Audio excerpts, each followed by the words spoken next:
The reluctant guest. Sophia Chen stared at her reflection in the hotel mirror, barely recognizing herself.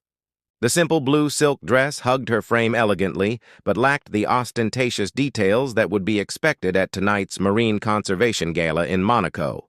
3 dresses from renowned designers lay discarded on the bed, gifts from her husband that felt like elaborate costumes rather than clothing.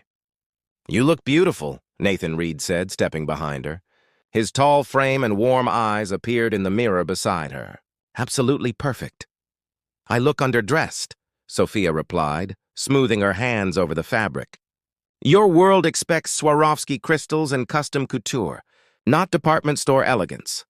Nathan's technology platform had revolutionized renewable energy distribution, catapulting him into billionaire status 3 years ago. Their marriage had preceded his wealth, a fact that many in his new social circles seemed unable to comprehend. "My world," Nathan said, kissing her temple, "is wherever you are." Sophia smiled despite her anxiety. They had met 6 years ago when she was completing her PhD research on coral reef conservation. Nathan had been developing underwater monitoring systems before the investments and acquisitions that transformed his life. She had fallen in love with his brilliant mind and gentle spirit, not anticipating how dramatically their lives would change. "The foundation is donating $5 million to your research center tonight," Nathan reminded her. "That's why we're here. Not to impress people who spend more on handbags than most families earn in a year." "I know," Sophia sighed, gathering her courage along with the small clutch purse. "I just wish I could stay in the lab instead. The coral samples from the Mediterranean site need analysis and—" "Dr. Chen," Nathan interrupted with a playful formality, "your brilliant work is precisely why this funding matters. One night of socializing, then you can return to your beloved algae and polyps." Sophia laughed, the tension in her shoulders easing slightly. "They're much better company than socialites." As their chauffeur drove them along Monaco's glittering coastline, Sophia gazed at the Mediterranean. Somewhere beneath those waves were the coral formations she had dedicated her life to protecting. The irony wasn't lost on her, needing to navigate these opulent human ecosystems to save the natural ones she cherished. The venue was an historic oceanfront palace illuminated against the night sky. Photographers lined the entrance, cameras flashing as guests emerged from luxury vehicles. Sophia felt Nathan's hand tighten reassuringly around hers as they approached. "Dr. and Mr. Reed," announced the attendant, though Sophia had kept her family name professionally. They entered a ballroom transformed into an underwater fantasy. Crystal chandeliers cast rippling light patterns across the ceiling, mimicking water reflections. Ice sculptures of marine creatures stood between arrangements of blue and white flowers. Waiters circulated with champagne and seafood hors d'oeuvres. "Nathan!" called Elise Huntington, the event chairwoman, gliding toward them in a gown that seemed composed entirely of strategically placed diamonds. "Darling, we're absolutely thrilled about your contribution." Her gaze flickered over Sophia with barely concealed evaluation. "And Dr. Chen, how refreshing to see such understated elegance." Sophia recognized the veiled criticism, but offered a genuine smile. "The event looks spectacular. The attention to marine details is quite impressive." "Yes, well," Elise replied, her interest already drifting to more prominent guests arriving behind them. "Do enjoy yourselves." "Nathan, the Goldmans are desperate to discuss your latest venture. They're near the center sculpture." As Elise disappeared into the crowd, Sophia felt the familiar sensation of invisibility washing over her. In these circles, she existed primarily as an extension of Nathan, a curiosity, the scientist wife who hadn't the sense to capitalize properly on her fortunate marriage. "Ready to make some wealthy people uncomfortable with talk of climate science?" Nathan whispered in her ear. Sophia laughed softly. "Always." Taking a deep breath, she stepped further into the glittering ocean of wealth and privilege, her husband's hand warm against the small of her back. Whispers and wounds. The Gala swirled around Sophia like an elegant predator. She navigated conversations with practiced smiles, discussing marine conservation with donors who seemed more interested in tax benefits than dying coral reefs. After an hour, She excused herself from Nathan's side, where he was engaged with potential investors, and wandered toward the exhibition of underwater photography lining the eastern wall. "That's her, the scientist," a voice drifted from behind a massive ice sculpture of a whale. Sophia slowed her steps, recognizing the unmistakable tone of gossip. "I expected someone more polished," replied another woman. "That dress is practically off the rack. My housekeeper could afford it." Soft laughter followed. Well, she clearly didn't marry him for his fashion advice. Or perhaps she did, and this is the improvement. More laughter. "I heard she refuses to move from their original home, some modest place near her research center. Can you imagine? All that money and living like a graduate student?" Sophia's cheeks burned, but she kept her expression neutral as she studied a photograph of a manta ray. Their home on the California coast wasn't modest by normal standards, but compared to the compounds owned by Nathan's peers, it might as well have been a shack. She loved their house precisely because it remained untouched by excessive wealth, a sanctuary from the new world they occasionally inhabited. "Miranda says she met them before he made it big," continued the first voice. Apparently, Nathan was just another tech hopeful with a conservation obsession. Quite the investment she made. One that's certainly paying dividends now. Sophia's fingers tightened around her champagne flute. The insinuation was clear. She had somehow calculated Nathan's future success, as if their love had been a business transaction. "Mrs. Reed?" Sophia turned to find a young server looking at her with concern. "It's Dr. Chen, actually," she corrected gently. "I'm sorry, Dr. Chen. Mr. Reed is looking for you. The program is about to begin." Grateful for the escape, Sophia followed the server through the crowd. Nathan stood near the stage, his expression brightening when he spotted her. Unlike many of the other tech magnates present, he wore a simple black tuxedo without flashy accessories, his one concession to wealth being the perfectly tailored fit. "There you are," he said, taking her hand. "Everything okay? You look upset." Sophia shook her head slightly. "Just the usual." "Nothing I haven't heard before." Nathan's jaw tightened. "Who was it this time?" "It doesn't matter," Sophia insisted. "Tonight is about the foundation and the research grant. Don't let petty comments distract from that." Before Nathan could respond, Elise Huntington took the stage, tapping a microphone. "Ladies and gentlemen, please take your seats for dinner and our program." They were seated at the central table with other major donors and foundation board members. Sophia found herself beside Gerald Whitmore, a shipping magnate whose vessels had been cited multiple times for environmental violations. "So, Dr. Chen," Whitmore said between bites of his lobster, "Nathan tells me you're doing important work with reef systems. Fascinating hobby." "It's my career, actually," Sophia replied. "I lead the Pacific Marine Research Center's Conservation Division." "How charming to maintain your own interests," Whitmore's wife interjected from across the table.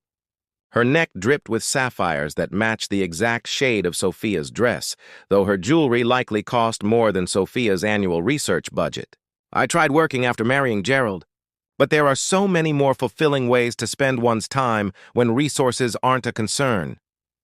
"Scientific research isn't about resources," Sophia said, maintaining her composure. "It's about preserving ecosystems essential to our planet's survival." "Of course, dear," Mrs. Whitmore smiled condescendingly. "We all need our causes." Nathan's hand found Sophia's knee under the table, squeezing gently. The support was comforting, but Sophia couldn't help feeling like an exotic specimen under examination. The curious scientist who hadn't properly adapted to her new environment of privilege. As dinner concluded, Elise returned to the stage. "Tonight, we're honored to have several distinguished speakers. But first, I'd like to invite Nathan Reed to say a few words. Nathan's generous contribution to our foundation will establish a new research initiative focused on Mediterranean coral preservation." Applause rippled through the room as Nathan stood. He straightened his jacket, leaned down to kiss Sophia's cheek, and walked confidently to the stage. Sophia watched him with a mixture of pride and anxiety. In moments like this, the distance between their worlds felt vast and unbridgeable. The unexpected champion. Nathan adjusted the microphone and surveyed the room. Crystal glasses caught the light, jewelry sparkled on tanned skin, and expressions of polite interest masked the calculations happening behind many eyes. He found Sophia immediately, her genuine attention like a beacon amid the practiced social masks. "Thank you, Elise, for that introduction and for organizing this important event," he began. "When I was invited to speak tonight, the suggested topic was the value of philanthropic investment. I've been thinking about that phrase, particularly the word value." He paused, making brief eye contact with some of the most influential people in the room. 7 years ago, I was working out of a converted garage, developing underwater monitoring systems for marine research. I wasn't concerned with market valuations or investment rounds. I was focused on creating technology that could track changes in ocean ecosystems with unprecedented accuracy. Several guests shifted uncomfortably, perhaps remembering their reluctance to invest in his early ventures. During a field test, I met a brilliant marine biologist who challenged every assumption in my initial design. She pointed out flaws in the environmental impact assessment, questioned the data collection parameters, and ultimately helped create a system 10 times more effective than my original concept. Sophia's eyes widened slightly. They had never publicly discussed how instrumental she had been in the development of the technology that launched his success.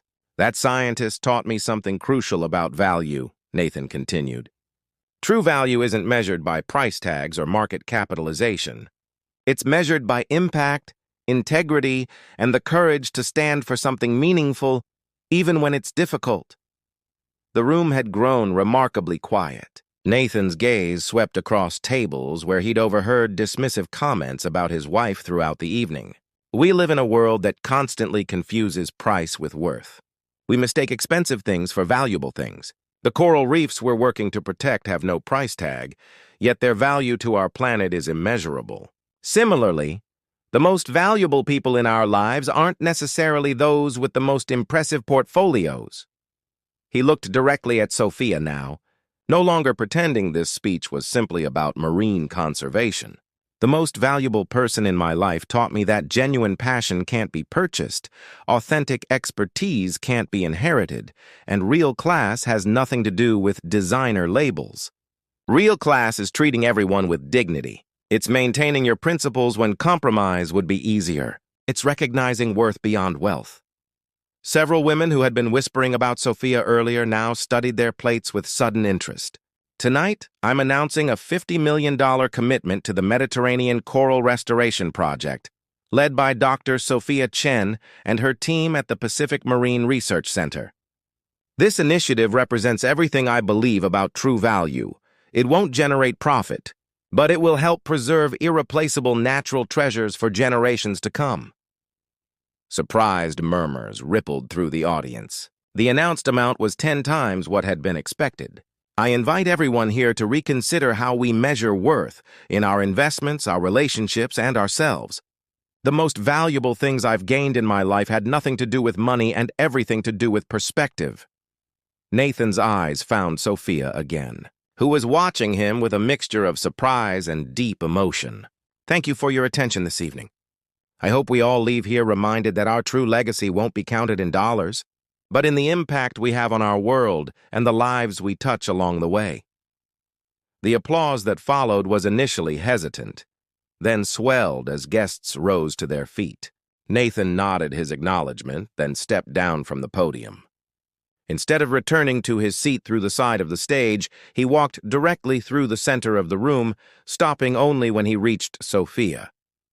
In full view of everyone, he extended his hand to her. When she took it, he pulled her gently to her feet and embraced her, whispering something that made her smile through sudden tears. The room watched in silence as the couple stood together, her simple blue dress and his understated tuxedo somehow more striking than all the surrounding opulence. Midnight reflections.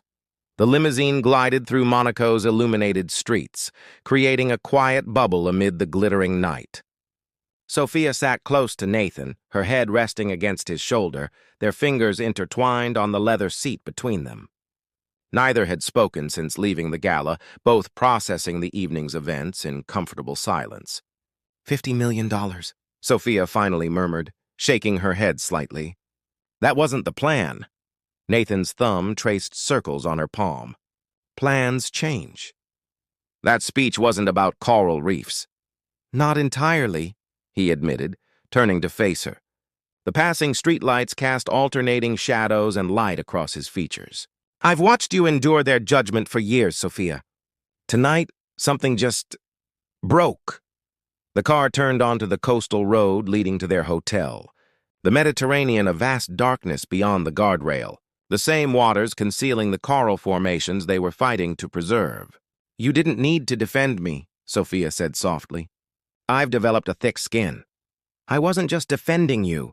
I was defending us, what we built together, what we believe in. Nathan brushed a strand of hair from her face. When I saw the way they looked at you, how they dismissed everything you are because it doesn't fit their narrow definition of success. The limousine pulled under the hotel's portico.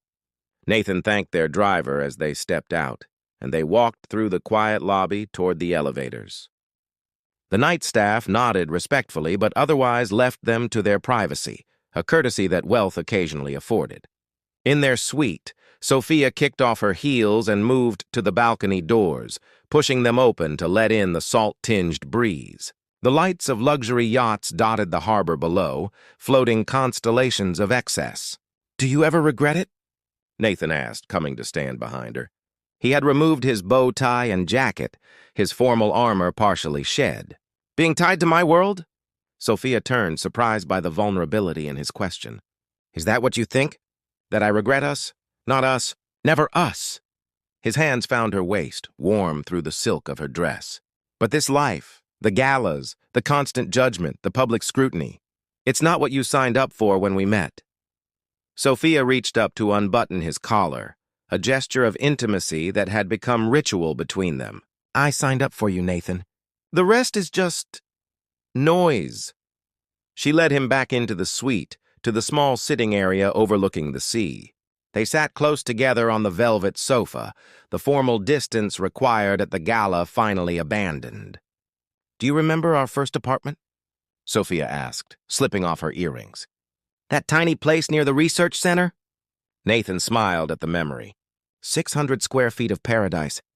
The shower that never got hot enough, the neighbor who played violin at midnight. The kitchen table where you designed your first prototype, Sophia added. The balcony barely big enough for 2 chairs. Where you graded papers while I coded until sunrise. Nathan's expression softened. We were happy there. We were. Sophia shifted closer to him. But we're happy now, too, in different ways. Tonight wasn't about the money or the speech, Nathan. It was about seeing each other clearly, even when surrounded by distortion. Her fingers traced the line of his jaw, the familiar contours of his face. When we met, you valued my mind. My perspective. Not how I looked in designer dresses or how well I played the socialite role. I still do. Nathan turned to kiss her palm. You're the compass, Sophia. The true north in all this chaos. Their lips met in a kiss that deepened gradually, the tension of the evening dissolving into something more essential. Nathan's hands moved along the silk covering her back, finding the zipper and lowering it slowly. Sophia's fingers worked at his remaining shirt buttons, their practiced movements a conversation without words. They made love with the balcony doors still open, sea air cooling their skin, the distant sounds of Monaco's nightlife a reminder of the world beyond their sanctuary. There was both tenderness and urgency in their connection, a reaffirmation of what remained constant despite external changes. Later, lying tangled in sheets with the lights of the harbor casting soft patterns across the ceiling, Sophia traced lazy circles on Nathan's chest. When you mentioned the monitoring system design in your speech, she said, I was surprised. You've never publicly acknowledged my input before. Not because I wasn't proud of it, Nathan replied, his voice low in the darkness. I just never wanted anyone to think your research funding was nepotism rather than merit. But tonight it felt important to tell the truth, that my success has always been intertwined with your brilliance. Sophia propped herself up on one elbow, studying his face. The whispers will never stop completely, you know. To them, I'll always be the scientist who somehow captured the billionaire. Nathan smiled, pulling her closer. Let them whisper.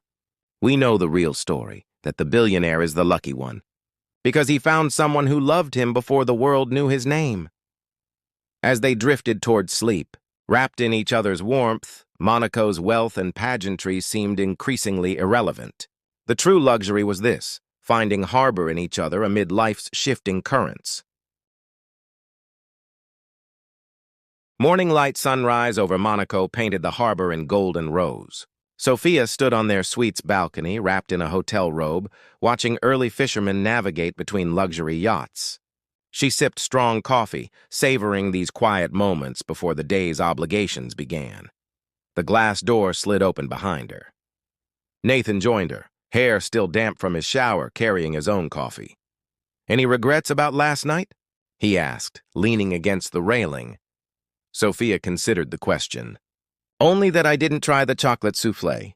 It looked spectacular. Nathan laughed, the sound carrying across the morning air. I meant about the speech.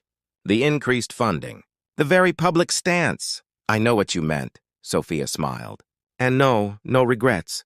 She turned to face the harbor again. Though I am slightly concerned about how we'll distribute $50 million effectively. The research center isn't structured for a budget that size. Always the practical scientist, Nathan nudged her shoulder playfully. We'll figure it out. Expand the initiative, bring in partner organizations. Your coral nursery concept could scale across the Mediterranean basin now. Their peaceful morning was interrupted by Nathan's phone. He checked the screen and grimaced. It's Elise Huntington. This early? She must be either furious or impressed, Sophia said. Possibly both, Nathan answered, his expression carefully neutral. After several brief responses, he said, We'd be happy to. 9:30 works perfectly. See you then. He ended the call and turned to Sophia. Apparently, we're invited to breakfast with the foundation board. They want to discuss expanded partnership opportunities. Translation, they want more of your money, Sophia replied dryly. Our money, Nathan corrected. And maybe, but Elise specifically requested your presence to discuss research oversight. She mentioned something about your reputation in the field being an invaluable asset. Sophia raised an eyebrow. The same Elise who barely acknowledged my existence last night? Money changes perspective, Nathan shrugged. Not always for the worse. They dressed for breakfast, Nathan in a casual linen suit, Sophia in a simple sundress and cardigan that reflected her personal style rather than gala expectations. As they walked through the hotel lobby, a familiar voice called out, Dr. Chen! Sophia turned to see Margot Whitmore, the shipping magnate's wife who had dismissed her career at dinner, approaching with determined strides. Mrs. Whitmore, Sophia acknowledged politely. Good morning. Please call me Margot. The woman's demeanor had transformed overnight. I was hoping to catch you before the foundation meeting. I wonder if we might speak privately for a moment. Nathan gave Sophia a questioning look. She nodded slightly, and he stepped away toward the concierge desk, giving them space. I owe you an apology, Margot said once Nathan was out of earshot. Her perfect makeup couldn't quite hide the strain around her eyes. My comments last night were inexcusable. Sophia hadn't expected this. That's very gracious of you to say. Not gracious, necessary. Margot's perfectly manicured hands fidgeted with her purse strap. Your husband's speech made me reflect on some uncomfortable truths. Before I married Gerald, I was studying architecture. I had dreams, ambitions. Somewhere along the way, I adopted the belief that those things were secondary. The confession surprised Sophia. It's never too late to rediscover those interests. Perhaps not. Margot hesitated. The foundation is establishing a new arts education program for children in coastal communities. I've been asked to lead it. Given my background, I was wondering if you might consider being an advisor. The program will include environmental elements, and your expertise would be invaluable. The request was genuine, lacking the social maneuvering Sophia had come to expect. I'd be happy to discuss it, she replied. Send me the proposal details. Relief washed over Margot's features. Thank you. And Dr. Chen, Sophia, what your husband said last night about value and worth. It resonated with many of us more than you might realize. As Margot walked away, Nathan rejoined Sophia. Productive conversation? Surprisingly so. Sophia linked her arm through his as they walked toward the restaurant. It seems your speech did more than defend my honor. It might have sparked some genuine reflection.